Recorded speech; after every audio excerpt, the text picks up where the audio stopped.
You are watching E-Awaaz TV, Voice of Community. جی صاحب السلام علیکم ورحمۃ اللہ وبرکاتہ. ہماری مظفر پروگرام کو آپ کو اس محفل میں خوش آمدید کہتے ہیں.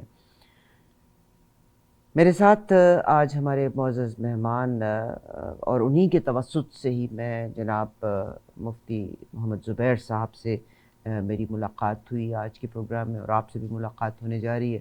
تو اس لیے میں نے سوچا تھا کہ ڈاکٹر صاحب کا ہونا ساتھ بہت ضروری ہے. ڈاکٹر صاحب ہمسیلف انہوں نے بھی قرآن کی حدیث کی تربیت تعلیم باقاعدہ حاصل کی، ایک مفتی ہونے کا درجہ رکھتے ہیں، مگر یقیناً پاکستان میں ہمارے علماء کی بہت قدر بھی کی جاتی ہے. میرے ساتھ مفتی محمد زبیر صاحب موجود ہیں جو کہ member council of Islamic ideology Pakistan, vice chancellor Jamia Al-Safa وہاں کے ہیں، ممبر شریعہ بورڈ مسقط میں. اور سمیع بھائی میں آپ کو خوش آمدید کہتی ہوں. میرا خیال ہے اگر آپ تعارف کرائیں تو آپ زیادہ جامع تعارف کرا سکتے ہیں. سب سے پہلے میں آپ کو انٹروڈیوس کرتی ہوں ڈاکٹر سمیع اللہ ملک. پروفیشن کے لحاظ سے آپ انجینئر ہیں، تمام دنیا کے مختلف اخباروں میں لکھتے ہیں، مختلف پلیٹ فارمز پہ اپنے تجزیات پیش کرتے ہیں. سر السلام علیکم. وعلیکم السلام ورحمۃ اللہ وبرکاتہ. حیاک اللہ بارک اللہ فیک. سر آپ کا بہت شکریہ ایک دفعہ پھر سے کہ آپ کے توسط سے جناب قابل احترام مفتی محمد زبیر صاحب سے ملاقات ہوئی، جو گو کہ عمر میں تو اتنے زیادہ نہیں مگر اپنے تجربے کے لحاظ سے اور اپنی نشست عالم لوگوں کے ساتھ ہونے کی بنیاد پر بہت اونچا مقام اور درجہ رکھتے ہیں. تو اگر آپ کے توسط سے ہی ملاقات ہوئی ہے تو آپ بہتر انٹروڈکشن دے سکتے ہیں، تو پلیز ڈو سو. بسم اللہ الرحمن الرحیم. آپ نے درست فرمایا کہ عمر کے لحاظ سے تو مفتی صاحب یعنی واقعی آپ کو نظر نہیں آئے گا کہ ہم سے تو چھوٹے ہوں گے عمر میں، لیکن ان کے اندر ایک بہت بڑے بزرگ چھپا ہوا ہے، اور میں اس بزرگ کا بڑا احترام بھی کرتا ہوں. مجھے اس بزرگ سے بڑی محبت بھی ہے، اور میں اکثر ان کے جو اسلامی پروگرام ہوتے ہیں وہ بھی بڑے شوق سے، میں ہی میرے بلکہ میرے جتنے دوستوں کو بھی دیکھتے ہیں. کراچی کے اندر ایک بہت بڑی جامعہ صفا ہے، اس کا یہ محتمم ہے، اور الحمدللہ میں جب بھی پاکستان میں جاتا ہوں خاص طور پہ کراچی تو صرف انہی کے لیے جاتا ہوں. ان کے مدرسے میں جانے کے بعد میں میرا دل بہت خوش ہوتا ہے ان کو دیکھ کے کہ کس طرح یہ دینی علوم کو اور دنیاوی علوم کو یکجا کر کے اپنے بچوں کو تیار کر رہے ہیں، اور آئندہ کی نسل ایک تیار کر رہے ہیں تاکہ اس ملک کے لیے کوئی خدمت کی جا سکے. خود بھی یہ پاکستان کے مختلف جرائد میں اور چینل میں جلوہ گر ہوتے رہتے ہیں. ان سے لوگ جو ہے مذہبی طور پہ سوالات کرتے ہیں. اور جب آپ کو یاد ہوگا کہ جب ہمارے ساتھ بیرسٹر ظفر اللہ صاحب نے پروگرام کیا تھا تو اس وقت ہی جب انہوں نے یہ بات کہی تھی تو میرے بات جو سمجھنے میں مجھے کچھ ہضم ڈائجسٹ نہیں ہو رہی تھی، اور اسی وجہ سے میں نے مفتی زبیر صاحب کو اس لیے لیا کہ مفتی زبیر صاحب کا ایک تو علمی کا مفتی حضرت تقی عثمانی صاحب کے ساتھ جو قرب ان کا ہے پاکستان میں کسی اور کا نہیں ہے. یہ ان کے خاص شاگردوں میں شاگرد عزیزوں میں سے ہیں.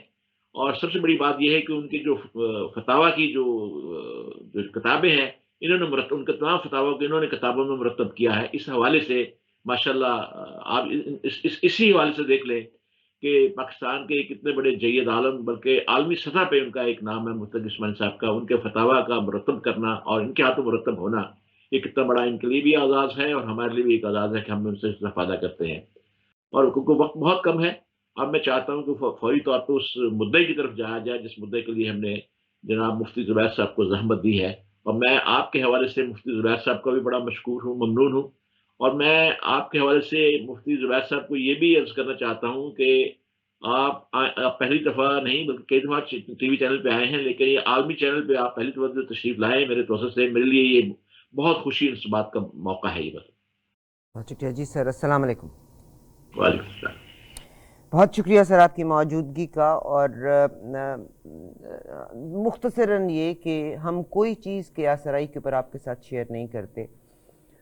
میں نے جیسے پہلے کہا کہ ہمارے پولیٹیشنز جو ہیں بعض اوقات دے پٹ ورڈز ان آر ماؤتھ، وہ کہتے ہیں نا نفرت کے بیج کو بو دیا کرتے ہوتے ہیں. پاکستان میں جتنے پولیٹیشنز ہیں جاگیردارانہ نظام حاوی ہے پاکستان کے سسٹم میں، وہ مظاہرے وہ ہاری ان لوگوں کے جو ہیں اپنی نسلیں قرضہ ادا کرنے میں انہی لوگوں کے سپرد کر دیتی ہیں. اور اگر آپ پولیٹیکل پوزیشنز کے بارے میں بات کر لیں تو باپ بیٹا بھائی بہن یعنی پورا کا پورا خاندان کے پاس وہ طاقت ہے، جبکہ غریب آدمی کو اٹھنے کا موقع نہیں مل رہا. جہاں ہم بہت سی باتیں غلط کرتے ہیں یا بہت سی باتیں غلط کی، جناب پرویز مشرف صاحب نے ایک چیز انہوں نے بڑی خوبصورت کی تھی کہ، اور یہ عورتوں کو رائٹ دیا تھا انہوں نے، کہ ایک عام عورت جس کا کوئی جو اس کی پیسے کے لحاظ سے یا مالی حیثیت اعلیٰ نہ بھی ہو، مگر اگر اس کا تعلیم اور تجربہ ہو تو ان لوگوں کو، ان خواتین کو بھی سینٹ میں اور نیشنل اسمبلی میں ان جگہوں پہ جگہ دی تھی۔ خدا کرے کہ عام آدمی کی سنوائی ہو تو میرا خیال ہے عام آدمی قوم کے لیے بہتر فیصلے کر سکتا ہے، ویراز اس وقت جو جاگیردانہ نظام ہے امیر سے امیر تر اور امیر ترین ہوتا چلا جا رہا ہے، مگر غریب آدمی کی سنوائی نہیں، جہاں پر نفرت کا بیج اتنی بری طرح سے بویا جائے گا، جو اس وقت آپ کو صورتحال اور مجھے آپ کو صورتحال نظر آ رہی ہے۔ مفتی صاحب، جیسا ڈاکٹر صاحب نے فرمایا کہ جناب بیرسٹر ظفر اللہ صاحب ہمارے ساتھ موجود تھے اور بات یہی جاگیردارانہ نظام کی ہو رہی تھی، اس میں انہوں نے کہا کہ بھٹو صاحب کے دور میں، آپ یہ کلپ سن لیجئے گا، اس کے بعد ہم واپس آتے ہیں اپنے سوال کی طرف۔ 5 جج تھے، اس بینچ کو ہیڈ کر رہے تھے چیف جسٹس محمد افضل اللہ۔ انہوں نے کہا کہ مجھے تو پتہ نہیں ہے ان چیزوں کا، میرا چھوٹا علم ہے، لیکن چونکہ فلاں عالم دین نے یہ ججمنٹ لکھی ہے میں سائن کرتا ہوں، لیکن میرا بھی خیال ہے کہ یہ ٹھیک ہے۔ 5 جج تھے، 3 ایک طرف ہو گئے، 2 ایک طرف۔ سنیے، جسٹس نسیم حسن شاہ جو بعد میں چیف جسٹس بنے، اس نے ججمنٹ لکھی، اس کو شفیع الرحمان صاحب جج تھے، اس نے کہا، ان دونوں نے کہا کہ اسلام عدل کی بات کرتا ہے، جو آپ کا پہلے سوال تھا، سوشل اکنامک جسٹس کی، تو اس کی فلسفی کے تحت جاگیرداری ختم، زمین وڈیروں سے ہم چھینیں گے اور ہم تقسیم کریں گے، یہ قانون بالکل ٹھیک ہے۔ یہ مائنارٹی میں تھے، میجارٹی میں 3 جج تھے۔ ججمنٹ لکھی جسٹس محمد تقی عثمانی رحمۃ اللہ علیہ نے، جو آج تک موجود ہے، اس پہ سائن کیا پیر کرم شاہ بھیروی نے، اور اس کے اوپر سائن کیا جسٹس دھلا نے۔ 3 ایک طرف ہو گئے۔ یہ ججمنٹ پڑھنے والی ہے کہ وڈیروں کو پیسے دے کر بھی اسٹیٹ ان کی زمین جبری نہیں لے کے تقسیم غریبوں میں کر سکتی۔ اب جب highest court of the land اسلام کی روشنی میں یہ فیصلہ کر دے تو لینڈ ریفارمز، جاگیرداری پاکستان میں کیسے ختم ہو سکتی ہے؟ میں آپ سے اتفاق کرتا ہوں، سندھ میں نے جاب کی ہے as a assistant commissioner, deputy commissioner, تو میں پنجاب میں رہا، اور پنجاب کے ساؤتھ میں اور کچھ اور علاقوں میں ایسی صورتحال ہے، ایون سینٹرل میں بھی ہے، وہاں پروٹیکٹڈ کانسٹیچوئنسیز ہیں، لوگ کیپٹیو ہیں، ان کا مینٹل گروتھ نہیں ہو رہا فیوڈلزم کی وجہ سے، اور اس کی سب سے بڑی وجہ جو ہے اسلام رکاوٹ بن گیا ہے۔ میں اس اسلامی تعبیر کو نہیں مانتا۔ یہ ابھی میں نے ایک کتاب اپنی پیش کی تھی، یہ ڈاکٹر صاحب سن رہے ہیں بڑے پریشان ہو کر، مجھے خوف ہے مجھ سے ناراض بھی نہ ہو جائیں، اس میں نے یہ واقعہ لکھا ہے کہ کیا تعبیر کی ہے ان ججوں نے اسلام کی، اس کی وجہ سے جاگیرداری جائز قرار دے دی گئی ہے۔ تو یہ اس طرح کے ایشوز پاکستان میں بہت سیریس ہیں۔ سر، آپ نے بڑی اچھے طریقے سے ایکسپلین کیا، اور ہم اس کو، آپ نے کہا کہ جو فیصلہ لکھا تھا کسی عالم نے لکھا تھا، جسٹس تقی جی، عثمانی مفتی صاحب نے، تقی عثمانی اصل میں جو سپریم کورٹ کا شریعت اپیلیٹ بینچ ہے پاکستان کے سپریم کورٹ کے مطابق، جس کو یہ اختیار ہے کہ جو طے کرے کہ یہ لا اسلام کے مطابق ہے یا نہیں، یہ پاکستان کی آئین کی دفعہ 203 میں لکھا ہوا ہے۔ اس میں اندر لا یہ ہے کہ علماء کم از کم 2 عالم جج ہوں گے اور 3 جج دوسرے ہوں گے۔ تو عالم جج اس وقت جو تھے تقی عثمانی صاحب تھے، جو ابھی حیات ہیں، اور مولانا پیر کرم شاہ صاحب بھیروی تھے، جو بھیرا شریف کے بڑے بزرگ تھے، اور وہ فوت ہو چکے ہیں۔ 2 انہوں نے ججمنٹ تقی صاحب نے لکھی اور بقیوں نے دونوں نے سائن کی۔ سب سے پہلے تو عزت مادام صاحبہ، اللہ تعالیٰ آپ کو خوش رکھے۔ آپ کی گفتگو پہلے بھی سننے کا کئی دفعہ اتفاق ہوا، اور الحمدللہ ثم الحمدللہ آپ ان چند شخصیات میں سے ایک ہیں جو دور رہ کر بھی پاکستان کے لیے اور بر صغیر کے مسلمانوں اور خصوصاً پاکستان کے مسلمانوں کے لیے جن کے دل دھڑکتے ہیں اور ہمیشہ سدھار، اچھائی، فلاح و بہبود چاہتے ہیں۔ حضرت محترم ڈاکٹر سمیع اللہ ملک صاحب میرے استاذ جی ہیں، ہمارے رہبر و رہنما ہیں، اللہ تعالیٰ ان کو صحت اور سلامتی کے ساتھ عمر دراز عطا فرمائے۔ یہ ان چند شخصیات میں سے ہیں جن سے ہم بیک آف دا اسکرین کچھ چیزیں سیکھ لیتے ہیں اور پھر جا کر اسکرین پر وہ باتیں کر لیتے ہیں. حقیقت کے اعتبار سے اگر اس کو کتابی دنیا میں دیکھا جائے تو شاید وہ علمی سرقہ ہوتا ہے، لیکن انہوں نے ہمیں اپنی محبت اور شفقت کے محتاط اس علمی سرقے کی بھی اجازت دے رکھی ہے. اللہ رب العزت ان کا سایہ ہمیشہ سلامت رکھے. حضرت مولانا مفتی محمد تقی عثمانی صاحب کے جس بیان کے حوالے سے بیرسٹر ظفر اللہ صاحب کی جو بات آپ نے نقل فرمائی، اس سلسلے میں 2 باتیں عرض کرنا چاہتا ہوں. سب سے پہلی بنیادی بات یہ ہے کہ اسلام میں جاگیرداری کا تصور ہے کیا، اس کو ہمیں سب سے پہلے کلیئر کرنا چاہیے. جس زمانے میں سوشلزم کا طوطی بولتا تھا اور بھٹو صاحب بھی متاثر، روٹی کپڑا مکان کا نعرہ لگا، اور پھر پیپل پارٹی نے اپنے دستور کے اندر باقاعدہ یہ لکھا کہ ہمارا مذہب اسلام ہے، سوشلزم ہماری معیشت ہے. اس میں یہ بات اس وقت ظاہر ہے ہماری پیدائشوں سے بھی پہلے کی بات ہے، تاریخ کا ایک حصہ ہے کہ اس وقت انہوں نے باقاعدہ رشیا کے طرز پر یہ چیز بنانی چاہیے کہ یہ جو زمینیں ہیں یہ کسی کی ذاتی ملکیت نہیں ہوں گی، بلکہ یہ ساری لینڈ سرکار اور حکومت کی ملکیت ہوگی. حکومت کے سارے لوگ مزدور ہوں گے، اور اس مزدوری کے عوض میں حکومت اور اسٹیٹ اور ریاست ان تمام لوگوں کو روٹی کپڑا مکان فراہم کرے گی. اور اس میں قومیانے کے نام پر ساری فیکٹریوں بھی لے جانے کا ایک پلان تھا، اور زمینیں بھی گویا کہ ساری کی ساری سرکار کی ہو جائیں گی. یہاں جو مفتی تقی عثمانی صاحب نے جو بات کہی وہ تھی جو عین اسلام تھی. وہ یہ کہ بھائی اگر کوئی ذاتی پیسے کی بنیاد پر کوئی زمین لیتا ہے اور وہ زمین کا تنے تنہا مالک و مختار بنتا ہے، تو شریعت میں یا اسلام میں یا قرآن و سنت میں کہاں پر اس زمین کی ملکیت اس شخص کے ہونے کا انکار کیا جا سکتا ہے؟ کہیں پر بھی انکار نہیں کیا گیا، بلکہ وہ زمین اس فرد واحد کی ملکیت ہو جائے گی. اگر کوئی زمین کسی کو موروثی طور پر ملی ہے، صحیح موروثی طور پر، تو بھی ایسی صورت میں وہ زمین کا مالک و مختار بن جائے گا. ترکے اور جائیداد کے اندر اگر وہ زمین آئی ہے، 2 باتیں. تیسرے نمبر پر یہ ہے کہ اگر کوئی اپنے حق حلال جائز طریقے سے تھوڑی زیادہ اس سے زیادہ اگر وہ زمین لینا چاہتا ہے، تو شریعت اسلامیہ کے اندر اس کی کسی قسم کی کوئی ممانعت نہیں ہے. رہ گئی یہ بات کہ کیا رسول اللہ صلی اللہ علیہ وسلم نے یا خلفائے راشدین نے اپنے دور کے اندر لوگوں کو زمینیں دی یا نہیں دی؟ اس کے 2 جوابات. ایک تو یہ کہ زمینیں بھی دی، دوسرے نمبر پر یہ اعلان بھی فرمایا تھا آپ صلی اللہ علیہ وسلم نے، من احیا ارضا میتۃ فہی لہ، جو کسی مردہ زمین کو زندہ کر لے گا تو وہ اسی کی ملکیت ہو جائے گا. مگر زمین سے مراد کیا ہے؟ گاؤں بستی ٹاؤن علاقے شہر محلے کے قریب کی نہ ہو. اسی طریقے سے گاؤں کے لوگوں کی وہ اراضی شاملات بھی نہ ہو.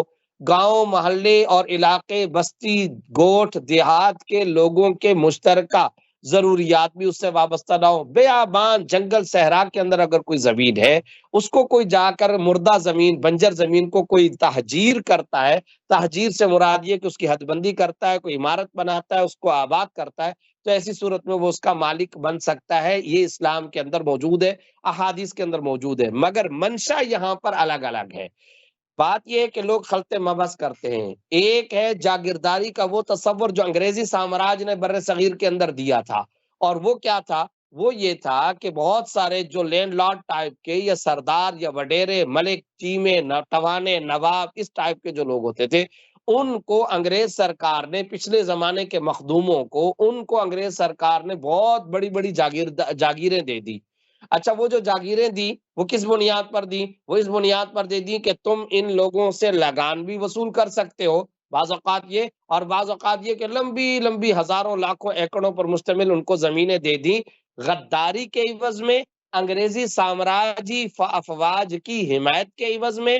2 اور تیسرے نمبر پر یہ کہ جب کبھی بھی ہمیں فوج کی ضرورت پیش آئے گی تو تم اپنے گاؤں گوٹھ کے لوگوں کو اپنے مزیروں کو ہمارے حوالے کرو گے، اور وہ ہماری طرف سے جرمنی جاپان فلاں فلاں فلاں جس کے خلاف بھی جنگ لڑنی ہوگی تو وہ ہماری طرف سے جنگ لڑیں گے. ایسے سرداروں ملکوں نوابوں کو یہ کہا گیا، اگر ان کے پاس 5,000 تھے تو ان کو کہا گیا 5,000 جاگیردار. اگر وہ 10,000 ان کے افراد ماتحت آتے تھے تو کہا گیا 10,000 جاگیردار یا 20,000 جاگیردار. اسلام میں اس جاگیرداری کا کوئی تصور نہیں ہے. یہ جاگیرداری حرام بھی ہے، یہ جاگیرداری ناجائز بھی ہے. اس جاگیرداری کا شریعت اور اسلام سے کوئی لنک اور تعلق بھی نہیں بنتا ہے.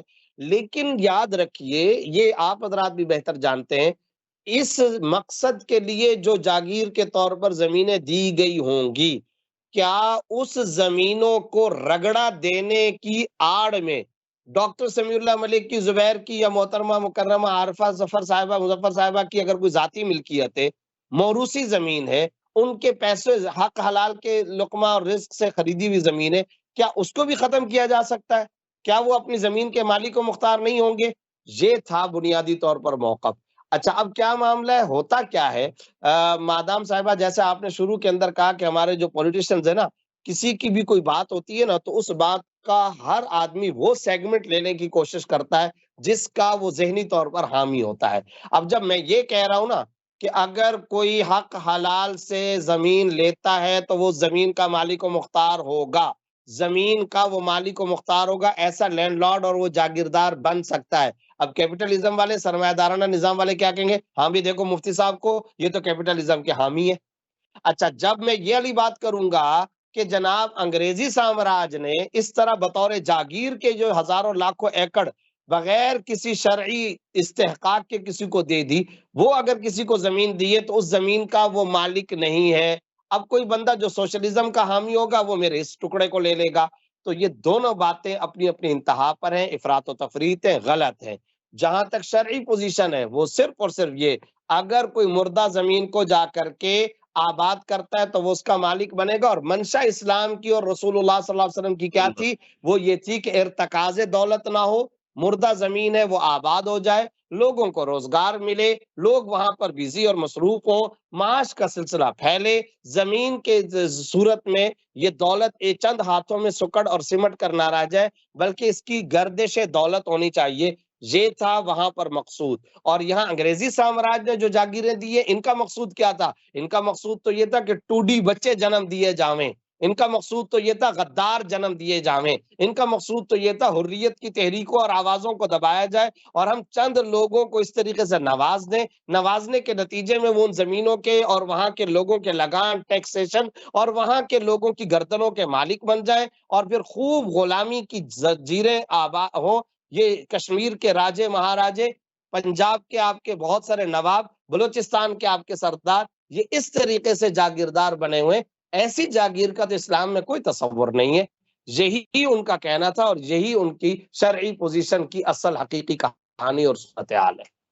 بہت شکریہ جی۔ سمیع بھائی، آپ کچھ کہنا چاہیں جی، گے؟ میں مفتی صاحب آپ سے اس سلسلے میں ایک اور سوال کرنا چاہتا ہوں، اور یہ فرمائیے کہ جزاک اللہ، آپ نے بڑی تفصیل سے اس کا جواب دیا اور مجھے یقین بھی تھا کہ جواب ایسا ہی ہوگا۔ گزارش یہ ہے کہ آپ یہ فرمائیے کہ وہ حضرات جو کہ پاکستان میں بہت بڑے بڑے لمبی چوڑی زمینوں کے مالک ہیں، اور وہ زمینیں یہ ثابت ہے کہ انہوں نے اسی انگریزی انگلش حکومت سے انہوں نے وصول کی، انگریزوں سے وصول کی، اور اس کے بدلے میں جو آپ نے 5,000 10,000 کہا، یہ ان کے ذمہ لگایا گیا۔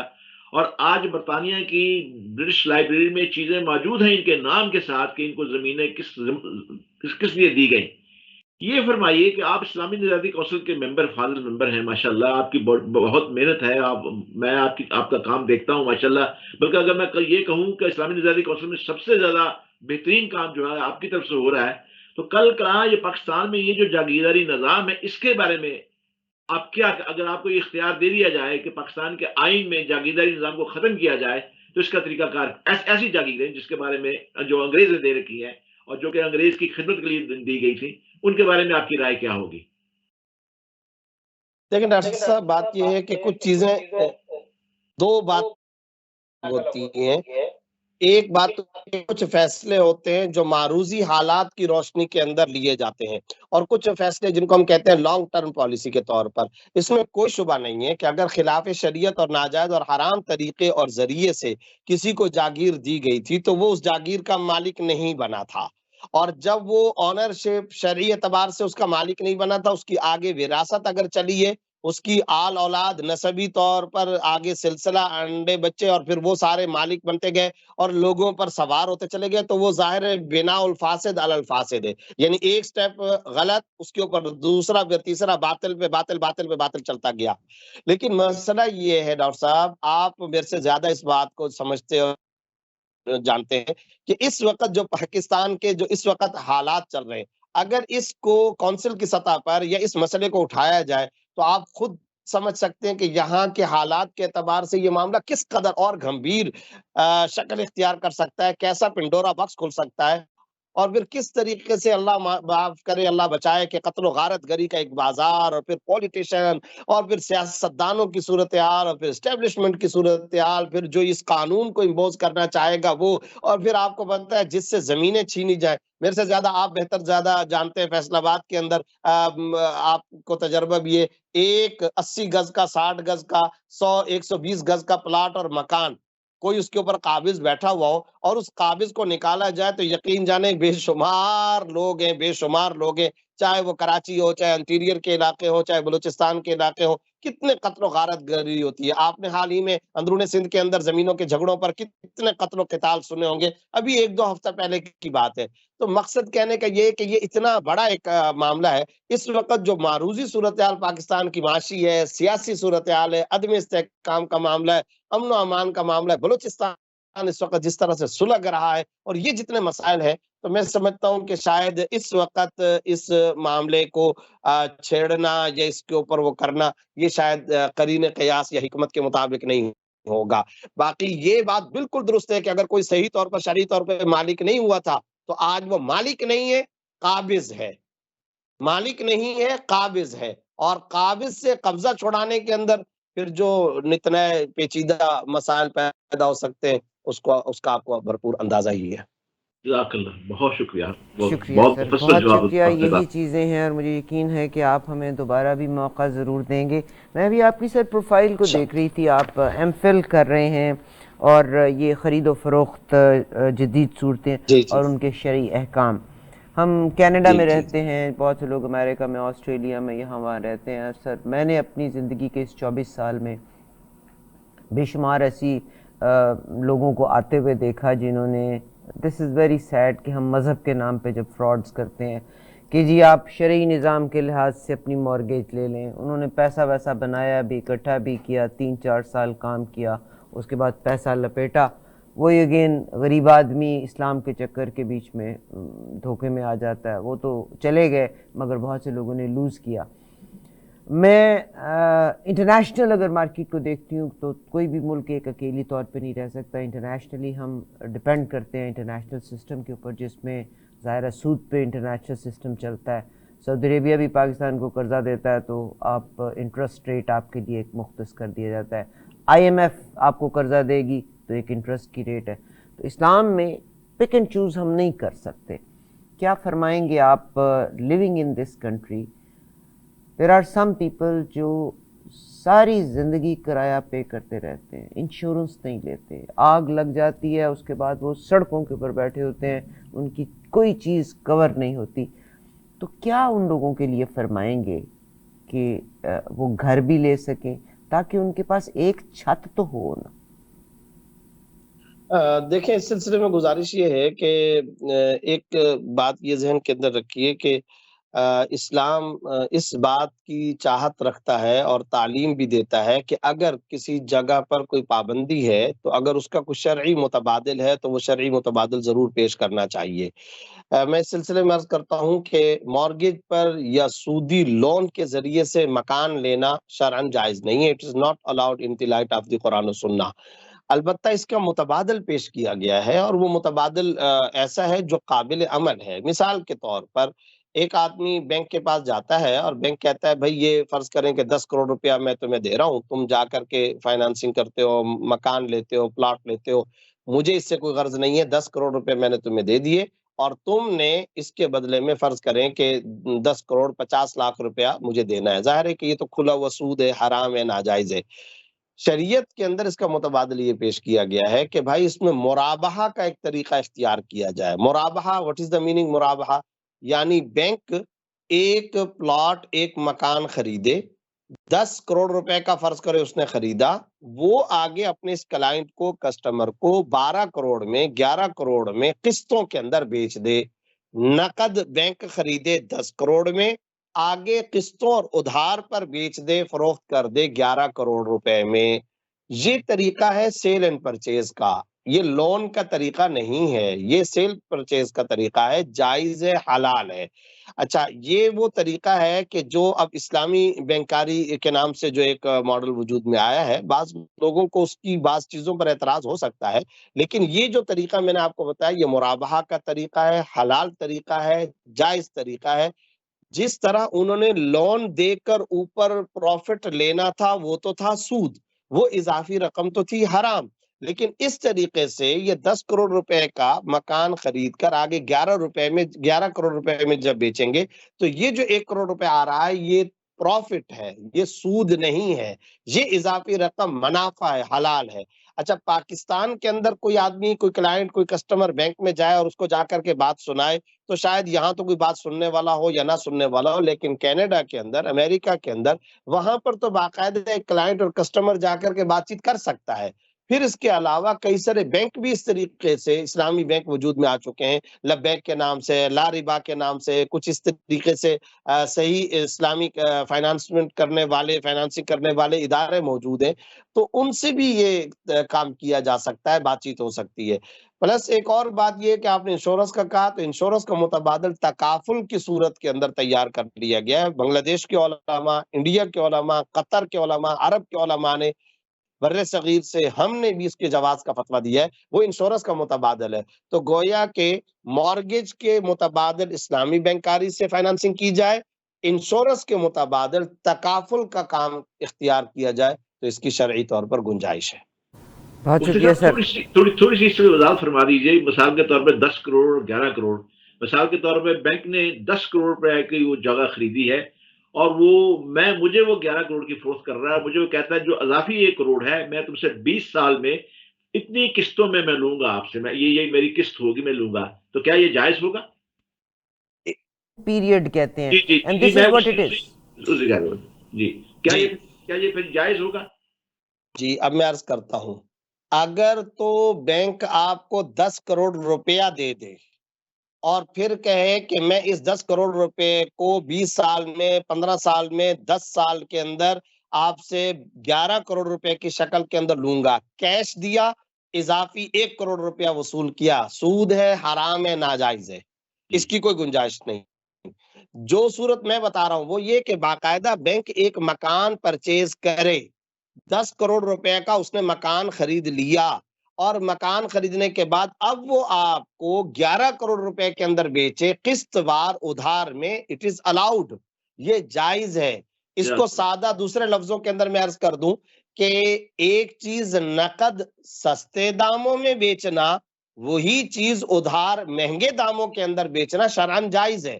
یہ میرا موبائل فون ہے، میں کہتا ہوں ڈاکٹر صاحب اگر آپ یہ نقد کے اندر خرید رہے ہیں 10,000 روپے کا، اور اگر یہی موبائل فون آپ 6 مہینے کے ادھار پر مجھ سے خریدتے ہیں تو یہ 15,000 روپے کا آپ کو میں بیچتا ہوں، تو یہ جائز ہے، اس میں کوئی حرج نہیں، مگر 2 کنڈیشن ہے۔ وہ 2 کنڈیشنز کون سی؟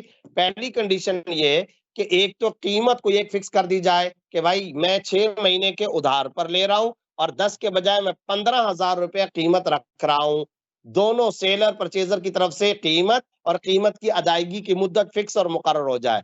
دوسری کنڈیشن یہ ہے کہ اگر کسی وقت قسط کی ادائیگی کے اندر ڈیلے ہو یا ٹال مٹول ہو یا وہ کلائنٹ اور کسٹمر تاخیر کرے تو اب کسی قسم کی پینلٹی، اضافی رقم یا جرمانہ لگانا وہ حرام ہوگا، وہ ناجائز ہوگا۔ ایک بار جو قیمت اور قسط مقرر ہو گئی ہے بس اتنی ہی دینا ضروری ہے، نہ ٹائم میں اوپر نیچے کیا جا سکتا ہے، نہ پیسے میں پھر اوپر نیچے کیا جا سکتا ہے۔ بہت شکریہ، اور میرا خیال ہے امورٹائزیشن پیریڈ کے ساتھ یہی ہے، اسی لیے وہ بینک اس جگہ کو لے لیتا ہے، تو 25 سال کے بیچ میں مجھے اتنا واپس کرنا ہے۔ فکس مارگیج کے ساتھ سمی بھائی وہی معاملہ ہو گیا نا، ویریبل میں چینج ہوتا ہے، مگر میں نے آپ ہی کے لیے کیا ہے، یہ سوال جو میں نے کیا مفتی صاحب سے وضاحتی طور پہ آپ ہی کے لیے کیا ہے تاکہ اس کی وضاحت ہو جائے۔ بہت شکریہ مفتی صاحب، آپ کو بہت شکریہ۔ وی لک فارورڈ، اللہ کرے کہ رمضان میں تھوڑی آپ سے ہمیں ہدایت مل جایا کرے۔ میں سمیع اللہ صاحب سے درخواست کروں گی، آج ان کا یہ تعارفی پروگرام ہے، میں ان کے لیے بڑا ممنون ہوں۔ باقی مفتی صاحب نے ابتدا میں جو جتنے میرے بارے میں جو کلمات کہے ہیں یہ انہوں نے محبت میں کہے ہیں، میں اللہ سے دعا کرتا ہوں کہ اللہ تعالیٰ مجھے آپ سب کے جو حسن ظن ہے اس کے مطابق مجھے بنا دے اللہ تعالیٰ۔ بہت شکریہ سر شکریہ ہمارے ساتھ شکریہ شامل استاذ ہونے محترم، جزاکم اللہ جزاکم اللہ جزاکم اللہ. انشاءاللہ ہم رمضان کے پورے مہینے میں انشاءاللہ اس سے استفادہ کریں گے انشاءاللہ انشاءاللہ. باذن اللہ. جو آپ سے میری بات ہو چکی ہے، آپ نے راز افشا کر دیا. ابھی تو میں نے مفتی صاحب کو شکریہ سمیع بھائی، بہت شکریہ. ابھی وہ آؤٹ آف ٹائم ہم چلے گئے. مفتی صاحب آپ کا بہت شکریہ، سمیع بھائی کا بہت شکریہ. انشاءاللہ واپس آئیں گے ایک اور سیگمنٹ کے ساتھ. اجازت دیجیے. السلام علیکم و رحمۃ اللہ. You are watching E-Awaaz TV, Voice of Community.